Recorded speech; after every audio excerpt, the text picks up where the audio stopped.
Hi there, this is Drew Moore, LEAD 6123. Assignment number 3, the Olentangy Athletic Renovation, so the OAR, which I'll refer to throughout the presentation. So this will be presented to the Central District, administration, superintendent's office, for the athletic development and funding. This is the plan of action specifically for Liberty High School. So here we go. Just a little bit of background, okay, with the district itself.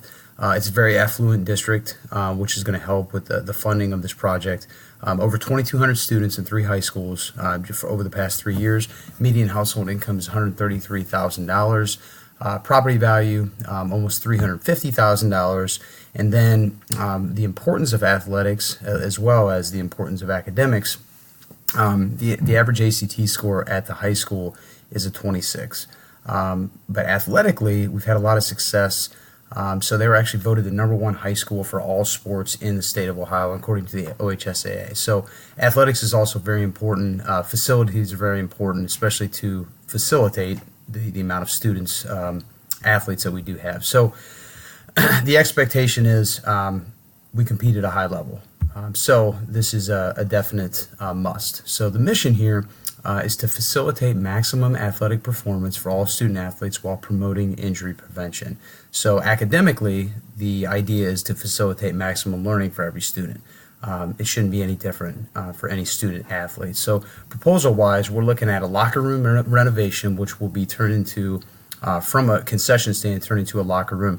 So we're talking projector screens, showers, training rooms, meeting rooms, the whole 9 yards when it comes to that, and that will be for basically fall and spring teams. Field turf installation, which is 25 by 20 as far as yardage, which will be upstairs, and that is due to because of a gift that was given, a $1.2 million facility, wrestling facility, that moved the wrestling team out and gives the opportunity to to conduct 3 strength and conditioning units at one time as opposed to 2. 6 all-purpose squat racks that will be moved into the main weight room, and then 40 by 40 foot of rubber flooring in the auxiliary weight room.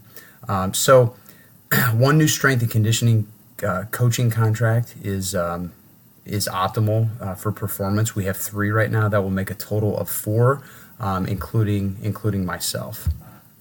All right, so why are we doing this? Like I said, 3 areas of training as opposed to 2. That's a big deal when you have 1,300 athletes. A new wrestling room, I just talked about that. 29 total sports available for students, so that's why we have 1,300, and that is only growing according to the projection of numbers over the next 5 years. We only have 3 contracted strength and conditioning coaches. So picture this. We put student athletes in a room. We have 30 to 50 athletes per session with only 1 coach. That can change with getting that 4th coaching contract. All right, so the OAR cost breakdown. Okay, so we're looking at $700,000 for the locker room project. The field turf project is $17,000. 6 squat racks, which are actually back-to-back. So we're talking about $7,200, and then a $34,000 contract for a new strength and conditioning coach, and then $2,000 for the rubber flooring in the auxiliary weight room. So we're looking at $760,200 for the cost breakdown. Okay, so the distribution here. We're looking at the gift. Okay, so there was a gift from one of the community members in the form of 50% of this, so $380,500. The remaining 50% will be covered by the Liberty Athletic Boosters. So the LAB, the lab program, they're going to need to raise 40% of that. Okay, so, and we'll talk about how that's going to be done.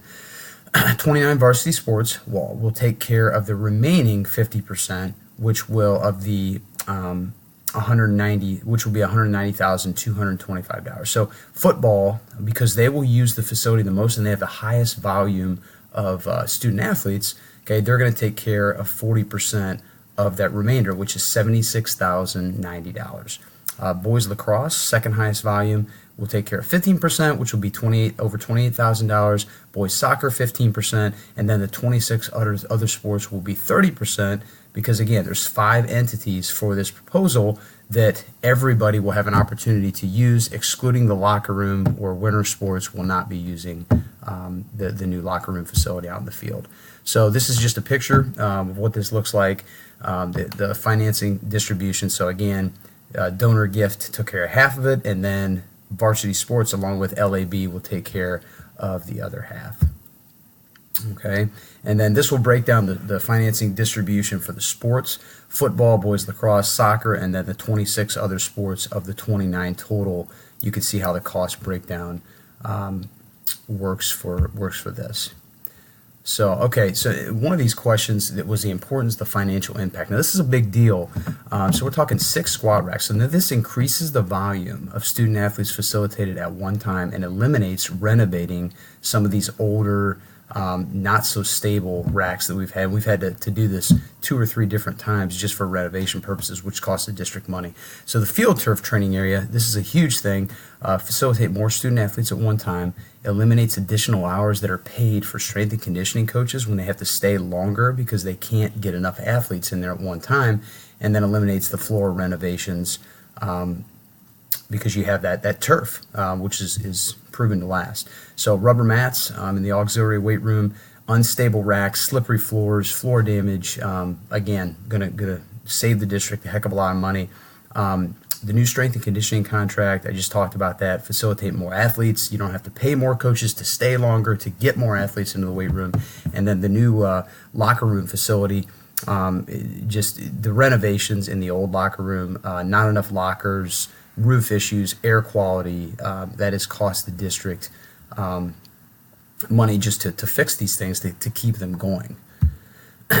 Social impact, this might be a bigger deal because the parents and the community, they care. I mean, they care about academics, they care about athletics. It's a big deal. So the squat racks, now that you can get 3 full teams that are facilitated at one time into the main weight room, the auxiliary weight room, and the field turf area, which is above those 2 areas. So that's a huge thing.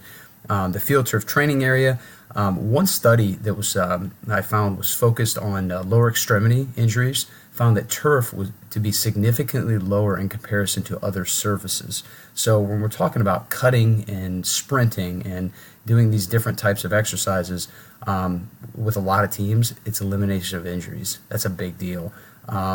So rubber mats aids in the implementation of the squat racks inside the weight room. Obviously, more teams can use. The strength and conditioning contract, 4 full-time coaches, the coach-player ratio, the amount of teaching that actually goes on as opposed to just, okay, we're all going to work as a group. You can kind of mix and match. 2 coaches work together at times. You actually need more than this. 10 would be optimal, but that's just not going to happen. The new locker room facility eliminates the long walk for fall and spring teams during halftime of contests, increases locker space. Everybody has a locker. The storage of equipment in the off season can be away from the school, so that's going to save some space inside the actual school building to use for other items. And then the filming stations, the technology, it's all facilitated and increased, just accelerated because of this project. So the successes here. So LAB has been wanting a new locker room facility for fall and spring teams for over a decade. Funds have been readily available and actually they've been saving these funds to a degree because of this. And the athletic director is now understanding the need for this, but also adding to his legacy to make sure that this does happen. Community is very invested in athletic success. So when it comes to donations, fundraising, it's going to be a part of this. I'll talk about that here in a second. All sports have agreed to utilize personal program funds to add value to athletic programs. So we got these things going for us. So weaknesses. Okay, so the LAB, they're going to have to hire a fundraising firm to aid in raising over $76,000. The firm is going to cost an additional $10,000. But will refund 33% of that cost if the goal is not attained. So that's one of the weaknesses here, but it does need to happen because fundraising, there's always been donations, there's been gifts, there's been funds from the athletic programs in the past. Okay, so this is I don't want to say it's a risk, but it's definitely a need. Time limitation. Okay, so it's currently January. The locker room would have to break ground by April in order to be ready to go for late August. Okay, so that's a weakness. It's kind of a limitation. And then athletic teams have expressed interest in utilizing funds. 11 teams will not have the funds until late August. Now, the reason for this is because their programs will have different camps that they assume they're going to have a certain number of people, a certain number of kids that sign up for these camps, and the funds that are raised, it's not a guarantee. So that could be a limitation of this as well. Personal recommendations. I would say acquiring the funding for auxiliary flooring, the field turf, squat racks, and the strength contract has to be done now. Like these things, and they can be done now because the cost isn't as high. I would wait until it's guaranteed 2019, 2020 to break ground for the new locker room facility, as the funds they're not completely guaranteed for all athletic teams. These camps, you just don't know what's going to happen. Ask district administration for any other ideas related to funding in past projects. So there's 3 other high schools. They've done things like this. There's been upgrades. What have they done? What type of fundraising firms have they used? What are some ideas on how to raise additional funds? How where to pull from when it comes to the athletic fund, and then appoint a specific committee member to work with the fundraising firm other than just the athletic director. He's got enough on his plate. So that a committee needs to be formed in order to, whether this is a door-to-door thing, but if this is going to be done, break ground by April, it has to happen. And then here's the references. So used some different things from as far as data, OHSAA, and then as far as injury prevention goes. So the social impact is a huge deal. When it comes to injury prevention, adding more coaches, more value for the kids, more teaching going on. When it comes to using all that room, and then the financial impact is extraordinary because it's a whole separate building when it comes to the locker room away from the school, and that's going to save that's going to increase room in the school, and it's going to save the district quite a bit of funds when it comes to the athletic programs at Liberty High School as a whole. So hopefully that makes sense. Any questions? And we're going to promote OAR and for to break ground in April. Thank you very much for listening, and take care.